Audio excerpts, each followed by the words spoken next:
Coming up on Gopher Football with Jerry Kill, all the action from Ryan Field as the Golden Gophers upset the Northwestern Wildcats. Got to the fourth quarter, and I thought offensive line-wise, we took control of the game in the fourth quarter. And we put the spotlight on Rashid Hageman. Oh my goodness, gobbled up! And Coach Claeys breaks down the Nebraska Cornhuskers.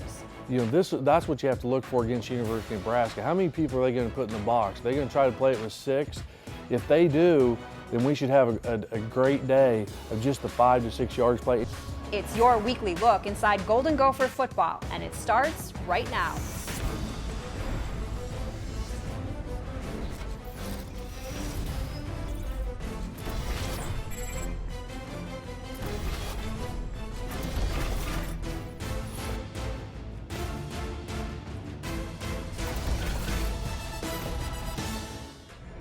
Welcome to the latest edition of Gopher Football with Jerry Kill. It's your weekly look inside the Golden Gopher football program, and I'm your host, Janelle Klein.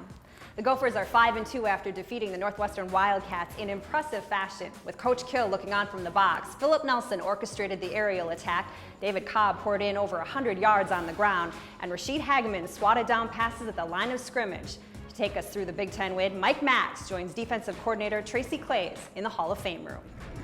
Thanks, Janelle. I'm with a victorious, Big Ten victorious acting head coach Tracy Claeys. Coach, first of all, congratulations on a win.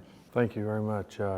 Kids competed hard and made the plays we had to, and you know, we had some things go our way, and I think for the first time all year we bounced back from and just kept competing and got to the fourth quarter, and I thought offensive line-wise we took control of the game in the fourth quarter, and defensively we were able to, for the most part, keep them out of the end zone, and Chris made some big field goals, and where you stop the run and you can run the ball, and you know, it gives you a chance on the road in the Big Ten.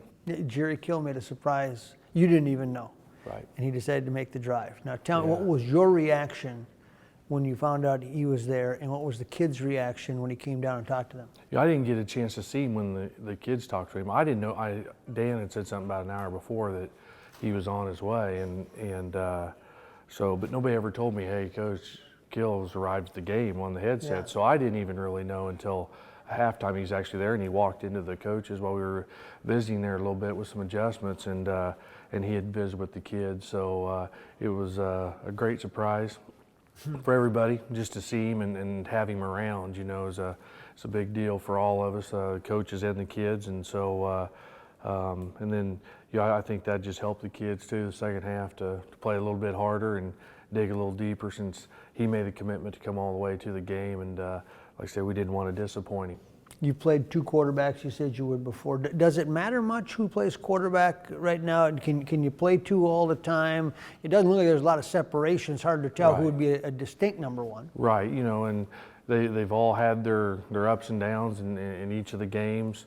You know, this last one, we planned on playing Philip in the first half, and so we got a series in there, and then second half we went back with Mitch and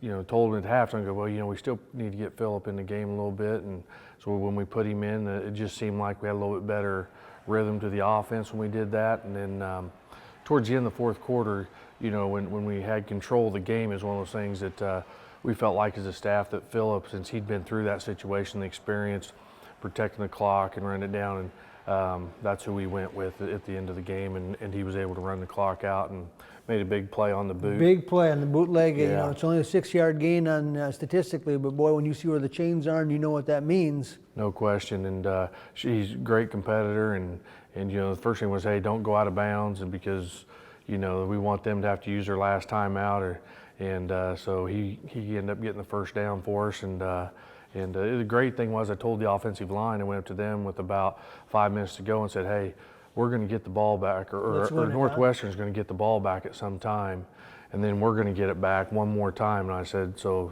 don't give it back to them, you know. And the offensive line did a great job of keeping the ball away from them and getting us a road win. Get us to that victory formation that coaches love to go into from time to time. You talk about stopping the run, running the ball. David Cobb ran the ball, kind of Big Ten style. Yes. I mean, he had that kind of over 100 yards, grinded out, didn't break a big one, but just kept coming at you. That's what you envisioned when he got on campus.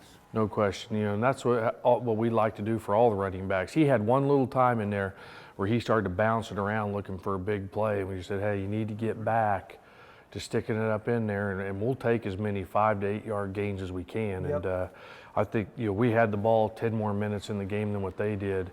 When you consider they're a no-huddle offense, that's a lot of offense that they missed out on because of our ability to run the ball and control the clock. When we return, Mike Max will join Coach Claeys in the film room to break down the top plays from Ryan Field. You know, they think James is going to chase this guy across, and he doesn't, because we're playing zone, and he picks it up on his read and throws it. And still to come, an exclusive preview of Brick by Brick, an all-access behind-the-scenes web series about your Golden Gophers.